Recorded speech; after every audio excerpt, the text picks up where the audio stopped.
Sahabat Dumai yang saya hormati, mungkin kita sering mendengar ceramah atau tausiah bisa jadi oleh ustadz atau kiai dengan cara yang menggebu-gebu. Misalnya ketika dia menyampaikan sesuatu, saking semangatnya dia menyampaikan itu sampai mengepalkan tangan misalnya. Kalau memang tidak ada keterangannya, maka itu adalah sesuatu yang bid'ah. Dan bid'ah itu adalah kafir. Bid'ah itu adalah dolalah. Dan lain sebagainya, dan lain sebagainya. Saya yakin sahabat sering mendengar ceramah-ceramah seperti itu ya. Mungkin maksudnya baik, ingin menyampaikan sesuatu yang benar. Tapi menurut pandangan saya caranya yang keliru. Dan celakanya lagi disambung kayak berbalas pantun oleh kelompok atau golongan yang lain. Ceramah yang seperti tadi didengar oleh kelompok yang lain yang merasa tidak sepaham, akhirnya dia membalas dengan kata yang mungkin menurut dia juga baik. Ketika ada orang yang mengatakan bid'ah misalnya, salah satu pelaksanaan yang mungkin dianggap ibadah, dia membalas atau kelompok lain membalas dengan balasan yang menurut saya kurang pas juga. Saya juga secara pribadi pernah mendengar orang yang ceramah misalnya, ketika dia tidak suka dengan golongannya lain, dia pun membalas. Misal, siapa yang membid'ahkan tahlil? Siapa yang membid'ahkan ziarah kubur? Sini, sambil mengepalkan tangan, menada, ya kayaknya menantang gitu ya. Bahkan ada kelompok lain yang sampai berkata, siapapun orang-orang yang membid'ahkan urusan tahlil, urusan ziarah kubur,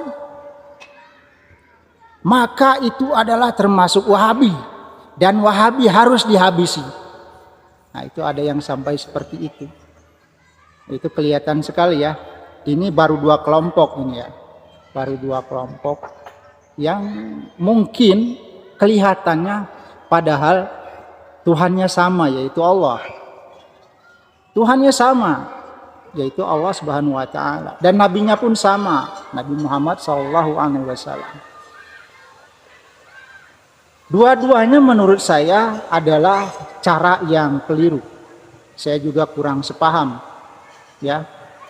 Kelompok lain membid'ah-bid'ahkan dan kelompok lain dengan cara yang emosi juga ingin membalas, bahkan ingin seolah-olah menantang, ngajak perang.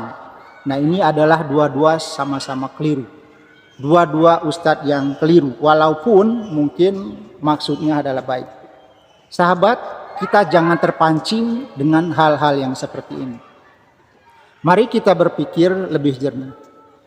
Kita ambil dua-duanya dan kita buang dua-duanya. Kita ambil maksud baiknya dan kita jauhkan hal-hal yang akan membuat kita rusak. Jangan sampai kita diadu domba, padahal kita sama-sama menyembah Allah dan nabinya pun sama, adalah Nabi Muhammad SAW. Harus berhati-hati dalam mengambil keputusan. Saya katakan dua-duanya adalah bagian dari golongan pemecah belah umat. Makanya berhati-hatilah, jangan sampai kita terbawa oleh kedua golongan yang merasa paling benar. Saya katakan dua-duanya adalah golongan yang merasa paling benar. Padahal yang paling benar itu adalah dalam Al-Quran dikatakan adalah orang yang paling takwa kepada Allah Subhanahu wa taala. Tidak ada pun jaminan golongan manapun dalam keterangan apapun menyatakan bahwa ada misalnya golongan NU semuanya pasti masuk surga, tidak ada keterangan. Atau golongan Persis pasti masuk surga semuanya, tidak ada. Atau Muhammadiyah atau Jamaah Tabligh dan lain sebagainya, berbagai macam kelompok yang ada di bumi ini, tidak ada jaminan bahwa kelompok itulah yang pasti masuk surga. Ingat, yang pasti diterima oleh Allah adalah orang yang paling takwa kepada Allah Subhanahu wa taala. Karenanya sahabat, berhati-hatilah dalam berucap, dalam menyampaikan hal yang benar. Jangan sampai kita termasuk bagian dari orang-orang yang memecah belah umat. Ingat, memang ada sebuah keterangan bahwa suatu saat nanti umat itu akan menjadi 70 sekian golongan. Itu bukan buatan Allah, artinya bukan Allah yang membuat menjadi 70 sekian golongan, tetapi nafsu manusia itulah yang membuat manusia itu menjadi 70 sekian golongan. Ingat ya, bukan Allah yang membuatnya jadi 70 sekian golongan.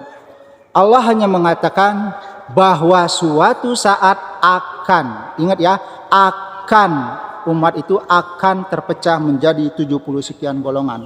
Artinya bukan Allah yang membuatnya, tetapi nafsu manusia itulah yang membuat manusia itu menjadi sekian golongan.